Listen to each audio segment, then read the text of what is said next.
yang menjadi satu keanehan, dikala lahiran yang khususnya anak laki-laki, ini di bagian punggung belakang ini ada semacam toh ataupun tanda itu hitam dan berbulu. Tangan bagian kanan dan sebelah kiri pun ini kelihatan ada berbulu juga. Nah, Abah jelaskan, Dani ini adalah anak titipan buat kalian berdua. Fungsinya adalah sebagai pemancing supaya kalian itu punya momongan. Tempat tinggalnya Dani ya di sini, di hutan ini. Dani ini adalah anak jin. Cuma yaitu tadi Mbah Warjo menyediakan telur ayam kampung. Barulah menyampaikan Mbah Warjo. Nah Hendy,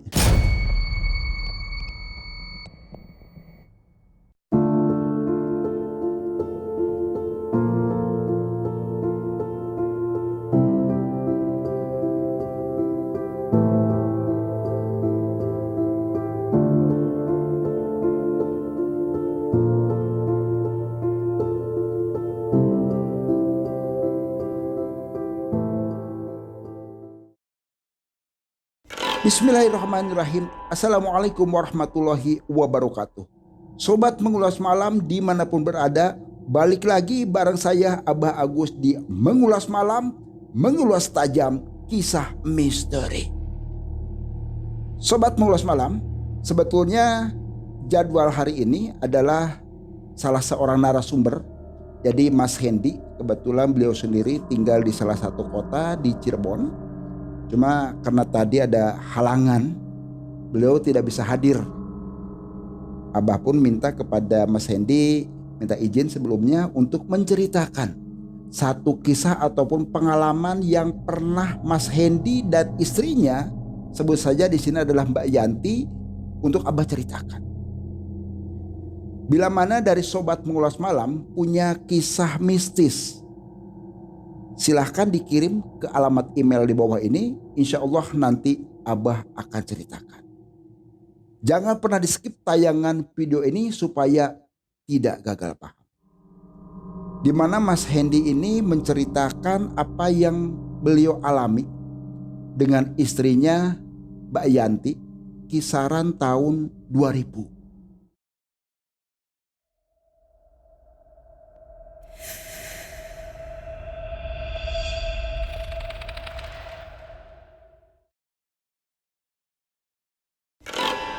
Pasangan suami istri ini layaknya kita sebagai keluarga besar harapan itu mendapatkan satu momongan atau satu keturunan. 1 tahun, 2, 3 sampai 7 tahun pun ini Mbak Yanti belum ada tanda-tanda menuju satu kehamilan.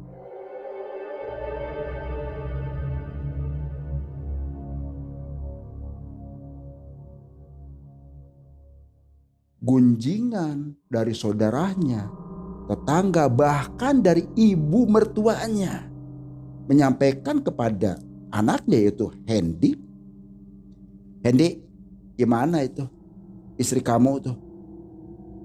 Sehat-sehat aja Mi. Emang kenapa?" "Enggak, itu Mimi itu udah terus terang aja udah kangen, pingin punya momongan, pingin punya cucu. Mimi udah tua begini. Hendy kan anak satu-satunya dari Mimi."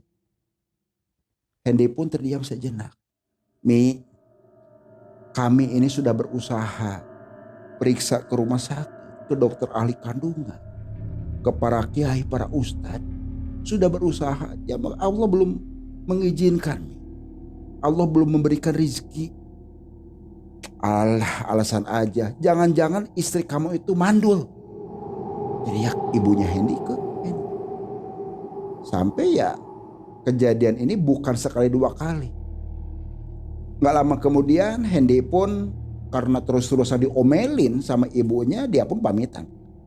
Nyampe di rumah, Yanti ini melihat gelagat suaminya kok terdiam, cemberut begitu. Lama kemudian namanya seorang istri itu peka pastinya. Ada apa mas? Kok cemberut tumben-tumbenan? Hendy pun terdiam. Gak lama kemudian didesak terus sama istrinya Yanti, barulah menjelaskan bahwasanya dia mampir ke rumah ibunya menceritakan segala sesuatu omelan ibunya kepada Hendy perihal Yanti. Yanti pun menangis. Dia terdiam. Mas, kalau misalkan saya mau diceraikan juga, ceraikan saja. Hendy pun langsung mendekat. Enggak mah, enggak usah. Kita tetap akan jalan. Kita akan jalan.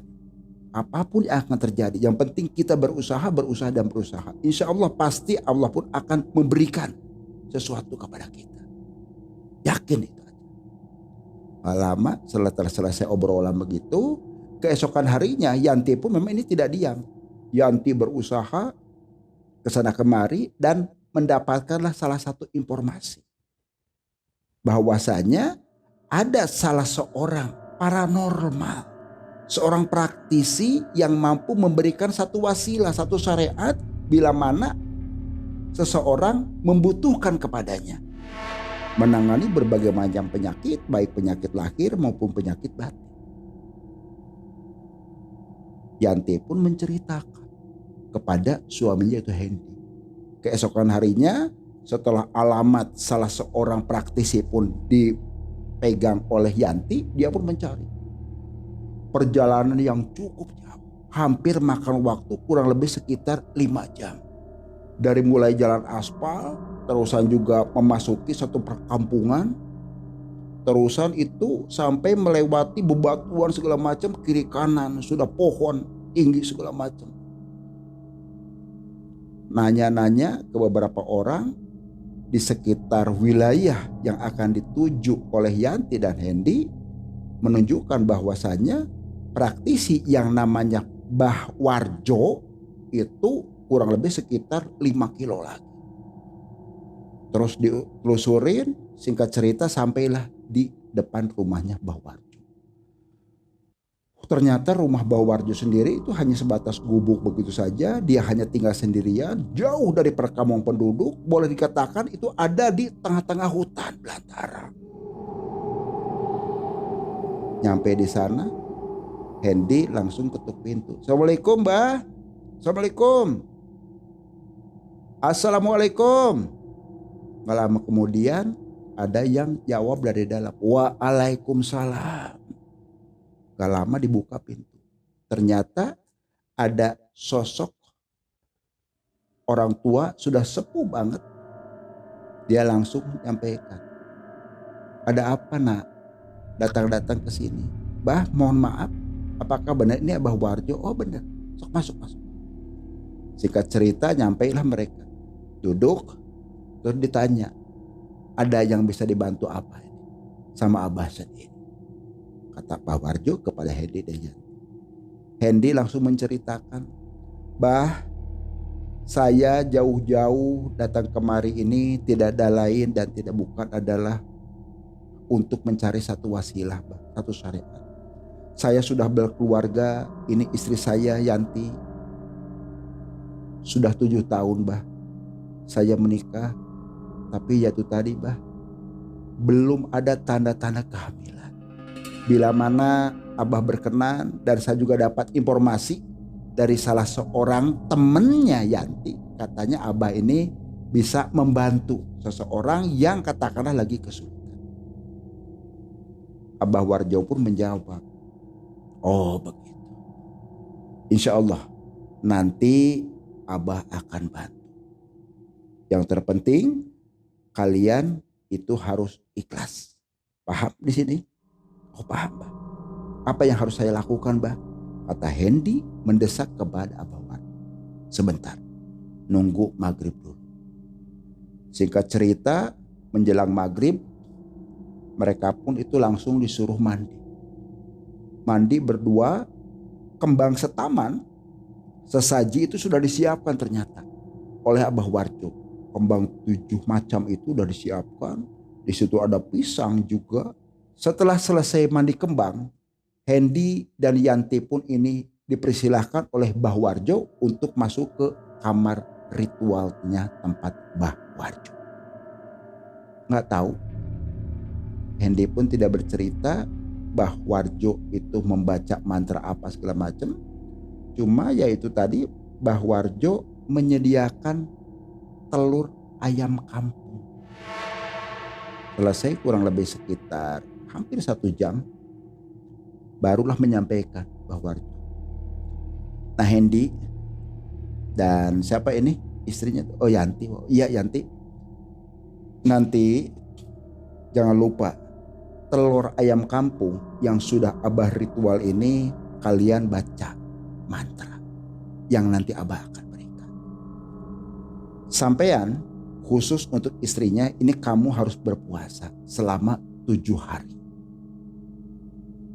Sedangkan kamu sebagai suami cukup nemenin istri kamu berpuasa itu di hari pertama dan di hari terakhir.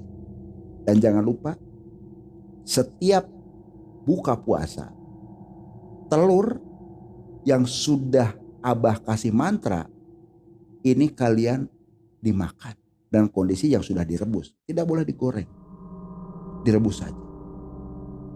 Insya Allah nanti akan ada perubahan terhadap kalian berdua. Itu saja pesan Abah, kata Mbah Warjo kepada Hendy dan Yanti. Singkat cerita, mereka pun pamitan dan telur 7 butir itu, telur ayam kampung dibawa oleh Hendy dan Yanti. Perjalanan yang cukup jauh, nyampe ke rumahnya pun ya kurang hampir malam lah. Nah barulah keesokan harinya Yanti ini mulai lakukan puasa apa yang diminta oleh Abah Warjo. 1 hari, 2, 3 sampai ke 7 hari. Selesai itu alhamdulillah sobat. Bisa dibayangkan oleh sobat sendiri, seseorang pasangan suami istri yang sudah berusaha kesana kemari ingin mendapat satu keturunan, dan ternyata usaha yang menurut Hendy dan Yanti ini adalah usaha terakhir. Alhamdulillah Yanti pun ini mulai ada perubahan. Setiap bulan yang biasanya datang bulan ini ada keterlambatan. Sampai periksa ke salah satu rumah sakit dan ternyata Yanti positif hamil. Alhamdulillah Hendy sebagai suaminya, sebagai calon bapak ini pun merasa senang. Hendy mewanti-wanti kepada istrinya Yanti, Mama jangan kecapean banget ya. Biarin masalah urusan kerjaan, urusan dagang, biarin urusan bapak. Yang penting Mama banyak istirahat. Belanja ke pasar pagi-pagi segala macam, biarin ini urusan bapak. Jaga kandungannya baik-baik. Insya Allah Pak, terima kasih. Kalaupun misalkan nanti Mama mau bantu ya jangan dilarang lah. Enggak capek-capek banget kok, kata Yanti kepada Hendy. Alhamdulillah seiring perjalanan waktu, usaha mereka pun ini semakin lama ini memang semakin ada satu perkembangan. Semakin ada peningkatan. Yang tadinya warungan biasa ini bisa menjadi punya satu kios. Tepat di usia 9 bulan 10 hari. Ini Yanti merasakan perutnya ini sakit yang amat sangat. Sampai teriak-teriak dan Hendy pun nanya, kenapa mah? Kenapa mah? Enggak induh, perut mama tuh sakit banget. Aduh sebentar mah, jangan-jangan nanti kita mau lahiran ini. Mama mau lahiran, kata Hendy ke Yanti. Gak lama Hendy pun langsung mencari salah seorang dukun paraji di daerahnya dia sendiri. Datanglah gak lama kemudian dukun paraji tersebut, persalinan mulai siap-siap dilakukan. Apa yang terjadi sobat? Di luar dugaan, ternyata Yanti ini melahirkan anak kembar, sepasang, laki-laki dan perempuan.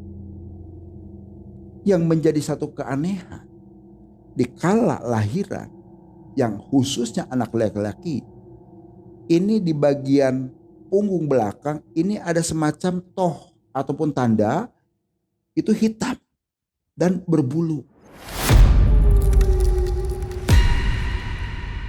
Tangan bagian kanan dan sebelah kiri pun ini kelihatan ada berbulu juga. Sedangkan adiknya yang perempuan ini tidak ada tanda-tanda ke arah situ. Gak lama selesai dimandiin sama dukun peraji pun langsung aja diberikan. Yanti dan Hendy pun ini merasa senang apapun yang akan terjadi. Ini adalah anak kami. Allah telah memberikan satu kepercayaan kepada kami. Kata Hendy dan Yanti. Alhamdulillah seiring perjalanan waktu tidak terasa Dani dan Desi kedua anak Yanti dan Hendy ini pun sudah mulai menginjak usia kisaran 5 tahun. Hendy memang kaget melihat perilaku khususnya ini yang anak laki-laki yaitu Dani. Super aktif. Agresif banget ya. Menginjak usia 7 tahun mulai sekolah. 8, 9 tepat di usia 9 tahun. Kurang lebih sekitar kelas 3 SD lah. Di sekolahnya Dani ini memang termasuk anak yang pintar lah. Cerdas dia. Setiap pelajaran yang diberikan oleh ibu gurunya ini selalu nangkap dia. Tapi ya itu tadi. Agresifnya, super nakalnya yang a'udzubillahi min dzalik. Sampai gurunya pun sempat memanggil kepada Hendy dan Yanti. Menceritakan perihal anaknya tadi. Yanti pun sampai minta maaf dan Hendy kepada ibu gurunya. Bu, mohon maaf saya. Anak saya itu ya Allah di rumah juga ya seperti ini bu. Kalau sudah ada permintaan tidak diturutin ngamuk. Mohon maaf bu. Bu guru pun ya setelah dijelaskan ya bisa menerima lah. Apa yang diceritakan oleh Yanti dan Hendy perihal anak. Di saat semesteran pembagian rapot kebetulan ini ada jadwal untuk libur seperti biasanya namanya anak sekolah gitu kan. Di luar dugaan Yanti dan Hendy. Dani ini rewel banget. Minta boleh katakan seperti teman-teman yang lain. Liburan sendiri pengennya apa? Camping. Berkemah. Di salah satu hutan. Ya terus terang saja. Hendy sebagai bapaknya pun kaget.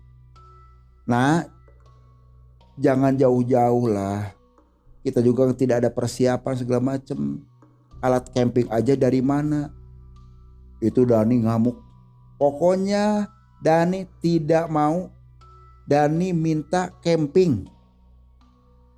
Kalau enggak Dani akan pergi sendirian. Itu sampai mengatur. Dan merengek. Mau tidak mau. Yanti dan Hendy pun ya menerima apa yang diminta oleh anak. Setelah persiapan tenda segala macam, perbekalan disiapkan. Hendy, Yanti, dan kedua anaknya Dani dan juga Desi itu dibawalah refreshing ke salah satu tempat karena seingat perjalanan mereka itu di tempatnya Bawharjo. Sampai ke situ memang sih pemandangannya luar biasa di Bawharjo meskipun hutan belantara masih asri. Hendy melihat rumah Bawharjo yang dari gubuk itu pun kok sunyi sepi banget. Sampai istilahnya itu kayak tidak ada orangnya. Sampai sebanyak sawang tempat laba-laba itu ke arah situ. Nggak lama ya mereka pun pasang aja tenda di situ. Pasang tenda. Tidak jauh dari situ juga, di situ ada sungai juga kan untuk cuci, masak segala macam di situ. Nggak lama apa yang terjadi sobat? Ini satu keanehan yang dialami oleh Hendy dan Yanti. Dani ini orangnya tidak mau diam. Sampai-sampai dia itu lari ke sana kemari. Lari ke sana kemari. Yang jadi keanehan sendiri, dia tidak mau.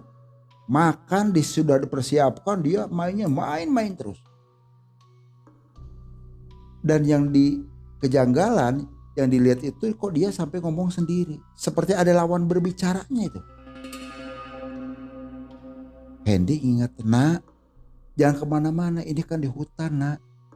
Selama 2 hari di situ pun Dani orangnya sudah betul-betul melebihi batas lah. Selayaknya sebagai anak-anak. Lari ke sana kembali sekarang kemari. Sampai di hari ketiga, apa yang terjadi sobat? Di saat katakanlah persiapan mau pulang, Hendy dan Yanti pun kaget. Melihat anaknya itu ternyata di sebelahnya cuma ada Desi. Barang padahal itu sudah dikemas segala macam. Tinggal mau pulang, ternyata Dani itu tidak ada di tempat. Namanya orang tua was-was. Sampai nanya ke adiknya, ke Desi. Nah, kakak kamu kemana Dani? Nggak tahu sih mah. Tadi di sini nih. Kata Desi. Iya terus kemana? Nggak tahu. Kata adiknya Desi. Motor itu. Sampai dipanggil-panggil sama bapaknya dan ibunya. Dani. Nah pulang nak Dani. Itu terus-terusan. Tapi tidak ada jawaban. Sampai mereka pun mengurungkan niat untuk pulang. 3 hari itu di situ. Hendy dan Yanti pun berusaha mencari ke sana kemari. Sambil berteriak-teriak. Tapi tidak ada sautan sama sekali. Pas di hari keempat menjelang maghrib. Hendy dan Yanti pun terkaget. Kok tiba-tiba muncullah Abah Warjo. Postur tubuh Abah Warjo pun itu masih seperti waktu Hendy dan Yanti lihat. Abah Warjo seakan seperti tahu. Diam nak. Bapak tahu sebelum kalian menyampaikan. Anak kamu Dani ini gak usah dicari. Dani tempat tinggalnya memang di hutan di sini. Kata Abah Warjo kepada Hendy. Hendy penasaran. Maksud Abah gimana Abah? Tolong jelasin Abah perihal anak saya. Abah Warjo pun menjelaskan kepada mereka berdua. Nah, Abah jelaskan. Dani ini adalah anak titipan buat kalian berdua. Fungsinya adalah sebagai pemancing supaya kalian itu punya momongan. Tempat tinggalnya Dani ya di sini, di hutan ini. Dani ini adalah anak jin. Setelah dijelaskan seperti itu, Hendy dan Yanti pun sebagai ibu dan bapaknya itu betul-betul menangisin anaknya itu Dani. Bah Warjo, mohon izin Bah, tolong bantu saya Bah. Senakal apapun itu anak saya Bah. Saya sebagai ibunya yang telah melahirkan, saya sangat betul-betul sayang banget. Saya merasa kehilangan anak saya Bah. Nah, sabar. Ini adalah sudah menjadi takdir kalian berdua. Kalian apa yang menjadikan keinginan sudah terpenuhi. Tetap Dani ini adalah sebagai anak pancingan. Anak aslinya kamu ini adalah ini. Yang perempuan. Dijelaskan oleh Mbah Warjo. Sekarang pulanglah. Anak kamu di sini akan baik-baik saja. Dijelaskan oleh Mbah Warjo seperti itu. Hendy dan Yanti pun terdiam. Dan keesokan harinya setelah dia bisa menerima dengan kondisi yang sangat begitu berat dan merasa terpukul, pamitlah ke bawah. Di rumah nyampe apa yang terjadi sobat. Namanya orang tua, apalagi ibu kandung, mengidamkan kelahiran seorang anak, kok ternyata anaknya hilang begitu saja. Belum bisa terima. Seiring waktu, Hendy pun sebagai suaminya terus mengingatkan kepada istrinya, Bu, sabar. Sabar. Mbah Warjo sudah menjelaskan segala sesuatu kepada kita. Kita syukurin saja. Toh ini kita masih ada Desi anak. Mudah-mudahan saja Desi ini sendiri sebagai penglipur hati kita di kesedihan ini sendiri. Seiring perjalanan waktu, Desi pun ini sudah menginjak usia gadis. Namanya seorang ibu itu tetap rasa kasih sayang, rasa rindu terhadap anak. Namanya Dani. Ada pepatah mengatakan kasih sayang ibu sepanjang masa. Yanti mengucap, ya Allah, kalaupun anak saya hadirkan, mohon ya Allah, entah dalam kondisi mimpi ataupun nyata. Sepanjang itu terus-terusan. Yanti. Tapi ya kembali, karena ini sudah menjadi satu garisan dan takdir, ternyata apa yang diinginkan oleh Yanti pun untuk bisa ketemu dalam mimpi ataupun nyata ketemu dengan anaknya Dani sampai sekarang pun belum pernah ketemu. Itu saja sobat yang Hendy ceritakan kepada Abah. Bisa kita ambil satu hikmah dari cerita ini. Manusia hanya bisa merencanakan, Allah Subhanahu wa Ta'ala yang mengabulkan. Ingat sobat, jangan takut jin dalam bentuk apapun, geprek dan keimanan dan ketakwaan kita kepada Allah Subhanahu wa Ta'ala. Ingat sobat, kamu tidak sendiri. Wassalamualaikum warahmatullahi wabarakatuh.